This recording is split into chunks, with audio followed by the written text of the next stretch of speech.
The one and only Mike Gallagher Show. Wouldn't it be wild? Wouldn't it be just off the charts insane if a communist got elected mayor of New York City and an attorney general in Virginia, a candidate for attorney general, got elected after wishing for bullets to be put in the heads of his political opponents and to have Republicans' children die in the arms of their parents? Wouldn't it be wild if this Jay Jones, this year's Democrat nominee for Virginia Attorney General, won? I guess the takeover of the Democrat Party by truly deranged, violent, and radical extremists would be complete. You know, when you go away for a couple of days, and many thanks to Joey Hudson for filling in for me for a few days last week, I just did nothing. Just kind of came to New York a little bit early, relaxed, saw some shows, went to some of my favorite restaurants, got to hang out with family and my son and daughter-in-law, and just got to sort of break away for a few days. It's always great to go away, but it's better to come back. And I come back with this clear-headed belief that the radicalization of the Democrat Party is right in front of our faces. On August 8th, 2022, a Republican state legislator apparently accidentally got a string of text messages from a guy named Jay Jones, who is currently the Democrat nominee for Virginia Attorney General. Those comments included wishing bullets into the head of one of his Republican colleagues, the then Speaker of the House, Todd Gilbert. He said if it came down to the choice of murdering Republican Todd Gilbert or two dictators like Pol Pot, he'd shoot Gilbert every time. The colleague said, "Jay, please stop." Jay Jones wrote, "LOL, okay, okay." The Republican said, "It really bothers me when you talk about hurting people or wishing death on them, no matter who they are." He also talked about other Republicans breeding little fascists. And at one point, he suggested that he could watch the Republican's wife watch her own child die in her arms. Now, it's one thing, we can all agree that putting a bullet into the head of your political adversary is unhinged, unacceptable, disqualifying, right? If anybody in your life walks around threatening political opponents with mortal violence, that person needs to either be committed, needs to be arrested, needs to be investigated. Obviously, you got a real big problem on your hands. But here's the bigger problem. Give me one Democrat, starting in Virginia, who has condemned Jay Jones. Just one. None of them are condemning him. None of them are calling him to drop out of the race. In fact, the best and brightest of the Democrat Party are kind of doubling down in their support for this troubled, unhinged, violent-loving attorney general candidate. Remember Neera Tanden? I mean, she goes way back to, I think, Obama or even Clinton. She's been a Democrat talking head forever. And she popped up on NBC News. Now listen to what a Democrat operative says about the attorney general candidate in Virginia, the guy who wants to be Virginia's top cop. Check out how she reacts to Jay Jones's behavior. Can we stop with the pearl clutching about the mean tweets and sombrero tweets? That this week it came to light that a Democrat candidate for Attorney General of the state of Virginia called for the assassination of a political opponent, called for the assassination of that political opponent's family, and there's not one national Democrat calling for him to step aside. Not one. It's disgraceful. Nira, let me let you respond to that, because that is going to be a big story, I think, in the coming days. I mean, I absolutely think people should criticize that 100%. Yeah.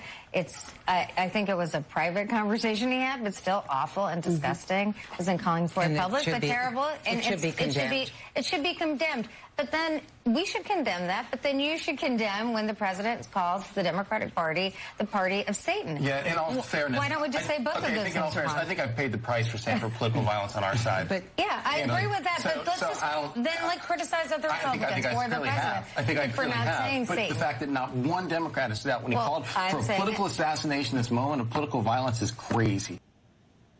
We just had one of the most prominent conservative influencers in the country assassinated in living color, right in front of everybody's eyes. He bled out in front of everybody. And these lunatics on the left think it's time for whataboutism. I'm with Greg Gutfeld. Those days are gone. If that's the best you got in defending Jay Jones, by turning it around and saying, well, what about when Trump says terrible things about the Democrats? I want to read an essay that Guy Benson over at Town Hall wrote about this extraordinary turn of events, where the Attorney General candidate in Virginia wished political assassination upon his Republican colleagues in Virginia. Guy wrote, I'd like to ask my non-conservative followers to pay attention here for just a moment. I don't need a response, I don't need a rebuttal or a what about. Just read on and consider what I'm saying. We are only a few weeks removed from a leading conservative figure being shot in the throat and killed by a leftist for and during his speech at a public speaking event. Stunning, jarring numbers of leftist Americans justified or celebrated this assassination, aligning with multiple public polls showing that a sizable minority of leftists in this country think political violence can be acceptable. He goes on to list the attacks, the physical, violent attacks we're witnessing by leftists in America. And then Guy concludes by writing, and yet we see many of our leftist friends tweeting and posting about how their opponents are the dangerous and authoritarian fascists. I ask you, Guy Benson writes, to try to contemplate, even for a quiet moment or two, how this might strike many of us. That's all for now. Thank you. You can read Guy's post. I'm sure you can find it on X. I'll tell you how it strikes me. That's today's Democrat Party. When a Democrat goes off the rails, like Jay Jones obviously did, it's incumbent upon his fellow Democrats to do the right thing. And the right thing would be, well, of course he's not qualified to be Virginia's top cop. He's fantasizing about having his political opponents assassinated. He's fantasizing about children being killed and dying in the arms of their loving parents. Of course this guy's a freak show. Of course he's not qualified to be Virginia's Attorney General. But now name one Democrat who has called on him to drop out of the race. Is there one? I'm not asking that question rhetorically. Is there a single Democrat in America who has called on Jay Jones to withdraw from the race? I believe the answer is no. And I believe that's confirmation that they must agree with him. They have to agree with him.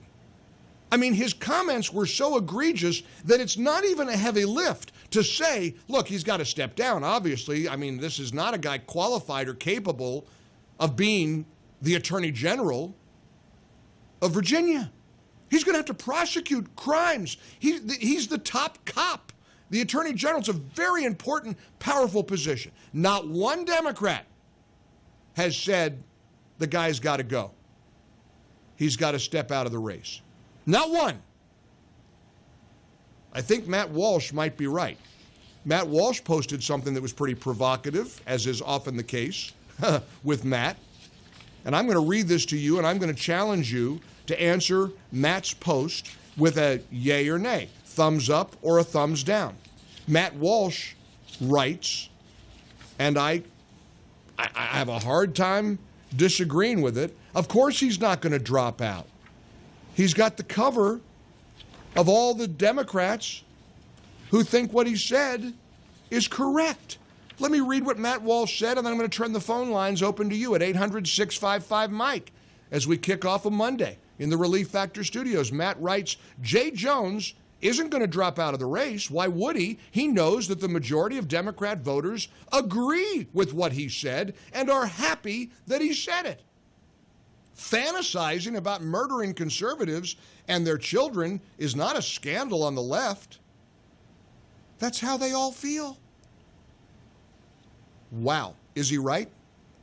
800-655-MIKE. How many Democrats did you hear celebrating the assassination of our friend and colleague, Charlie Kirk? How many Democrats do you hear fantasizing about the assassination of President Trump? How many Democrats have you witnessed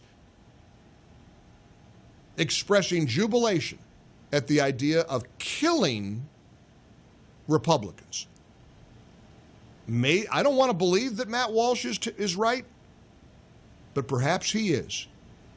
Maybe the reason there's a failure of the righteous condemnation of Jay Jones in Virginia is because that's who they are. They're at a point now, they're so crazed that they think the only way to beat us is not at the ballot box, but to kill us. 800-655-MIKE. One open line. Call or text, and you know me, I love loaded phone lines. Fill up my lines. Let's flood the zone here with your reaction to this Jay Jones. And again, it's not even a Jay Jones scandal. It's a Democrat Party scandal because the Democrats are incapable of doing the right thing. Like the old saying goes, when people tell you who they are, believe them. They're the party of political violence and bloodshed and chaos and destruction and despair and darkness. And ironically, they call us the fascists. They call us the authoritarians. Wow. 800-655-6453. Imagine this guy as the top cop in Virginia and the abuse that would follow him. The abuse of a monster who wants to fantasize about conservatives' children dying in their parents' arms, putting 2 bullets in the head of somebody because of their Republican status. Let that sink in. Let that sink in. 800-655-6453. You know, Charlie's assassination impacted a whole lot of us across the country. Everyday Americans should be able to speak openly about honesty, family, traditional values without having to be killed for it. For full shows, live and on demand, it's Salem News Channel.